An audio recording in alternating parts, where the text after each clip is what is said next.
আসসালামু আলাইকুম রহমতুল্লাহ। কেমন আছেন প্রত্যেকে? আশা করি আল্লাহর রহমতে ভালো আছেন। এটা আমার জীবনের প্রথম ব্লগ এবং আমি প্রথম চেষ্টা করে দেখলাম। আমরা যাচ্ছি রামপুর, যাচ্ছি শিকদারপাড়া দিয়ে। শিকদারপাড়ার দৃশ্যটা, এই জায়গাটা খুবই সুন্দর। এটা হচ্ছে আমার ভাগিনা মোহাম্মদ শাওন। সে গাড়ি ঠেলছে, আমি গাড়ির উপর বসে আছি। আমাদের গাড়িটি চলে না, ঠেললে চলে, না হলে চলে না। চেইন ফ্রি হয়ে গেছে। চেইন ফ্রি হয়ে গেছে বলতে চেইন ঠিকই থাকে কিন্তু ধরে না। চেইন ঠিকই থাকে কিন্তু ধরে না, মাঝে মাঝে ঠেললে, কিছুক্ষণ ঠেললে চেইন ধরে যায়। আমরা খুব সকালে ওদিক দিয়ে যাচ্ছি। সূর্য দেখুন পূর্ব দিগন্তে উঠে, ঠিক সেই মুহূর্তে সূর্যের কিরণ পৃথিবীর মধ্যে ছড়িয়ে পড়ছে। গাড়িটি একটু আটকে গেছে, সেজন্য চলতেছে না। আমার গাড়ি নিয়ে খুব কষ্ট করে ঠেলে উঠাই দিছে। দুটি প্রবীণ লোককে দেখা যাচ্ছে, তারা মনে হয় শিকদার পাড়ার লোক। এদিক দিয়ে দোকানে যাচ্ছে মনে হয়, সামনে বাজার আছে।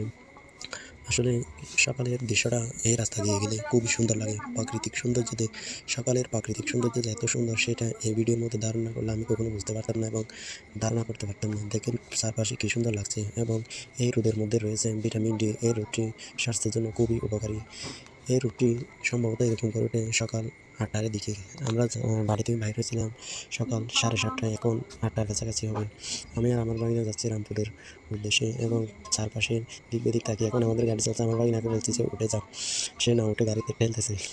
আমরা চলে আসলাম আরেকটা স্টেশন থেকে একটা নামতে দিলাম, নামতে দিয়ে যাচ্ছি। সামনে আছে রেল স্টেশন। আমরা যাচ্ছি, চারপাশে দৃশ্যটা আসলে খুবই সুন্দর লাগে। আমরাও খুব এনজয় করে গেলাম। আমাদের গাড়ির চেন আবার পড়ে গেছে। আমি নেমে চেনটা ঠিক করলাম। ঠিক আমার ভাগিনাকে বলছি তুমি পিছন দিক দিয়ে লাগিয়ে দাও, আমি সামনে লাগাচ্ছি। চেনটা ঠিক হয়ে গেছে। চেনটা ঠিক হয়ে গেছে। ভাগিনাকে বলছি তুমি কিছুক্ষণ ঠেলো, আমি উপরে উঠে টানি। চেনের করা যখন গাড়িতে ধরবে তখন তুমি উঠে যাই। এই বলে আমি বাগিনা মনে হয় পিছন দিয়ে লাগাতে পারিনি, আমি গিয়ে লাগিয়ে দিলাম এবং আমি আবার সামনে লাগালাম। লাগিয়ে চেন লাগিয়ে দেখলাম চেন উঠে গেছে। বাগিনাকে বললাম তুমি উঠে না, তুমি গাড়ি ঠেলা দাও। বাগিনা গাড়ি ঠেলা দিচ্ছে এবং চেন উঠে গেছে। বাগিনা ভিডিও করতেছে। ভিডিও করতে করতে আমি বাগিনার সাথে কথা বলে একটু স্টাইল মেরে নিলাম। এরকম ঠিক করে গাড়ি চালাচ্ছে, আমি বাগিনা পিছনে বসে ভিডিও করতেছি। আমরা কথা বলতে বলতে চলে আসলাম রেল স্টেশনের পাশে। এখানে একটা গরিবের টানেল বলে কথা আছে। এই গ্রামের অঞ্চলের মানুষ তো টানেল ততটা দেখে না, কিন্তু এটাকে দেখলে বাংলাদেশের বৃহৎ টানেল কর্ণফুলী টানেলের একটা ফিল পাওয়া যায়। এখন আমরা সেই কর্ণফুলী টানেল দিয়ে ঢুকবো। এই যে দেখেন কর্ণফুলী টানেল চলে আসছি। কর্ণফুলী টানেল না, সরি, এটা হচ্ছে যে আমাদের এলাকার টানেল। এটার ভিতরের দিকে গেলে কর্ণফুলী টানেলের আলাদা একটা ভাব পাওয়া যায়। এটা খুবই একটা দীর্ঘ কিন্তু ততটা বড় নয়। সেই অনুপাতে টানেলের একটা ফিল পাওয়া যায়। আমরা টানেল পার হয়ে গেলাম কথা বলতে বলতে এবং টানেল পার হয়ে দেখি আমাদের চেন আবার পড়ে গেছে এবং চেন ঠিক করে নিলাম। চেন ঠিক করার ফাঁকে আমার বাগিনা গাড়ির উপরে বসে আছে, আমি চেন ঠিক করতেছি এবং তার হাতে মোবাইল নিয়ে আমি দেখতেছি।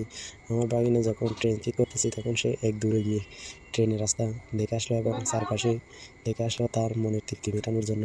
এবং সে এক দূরে আবার চলে আসতেছে। সেখান থেকে চলে এসে যে কি মহা খুশি, সেটা বলে বোঝাতে পারবো না। তার মুখের এক্সপ্রেশন না দেখলে সেটা বোঝা যায় না। আসলে সে খুব খুশি হয়েছে এবং আমরা ব্রিজের উপরে উঠে গেলাম।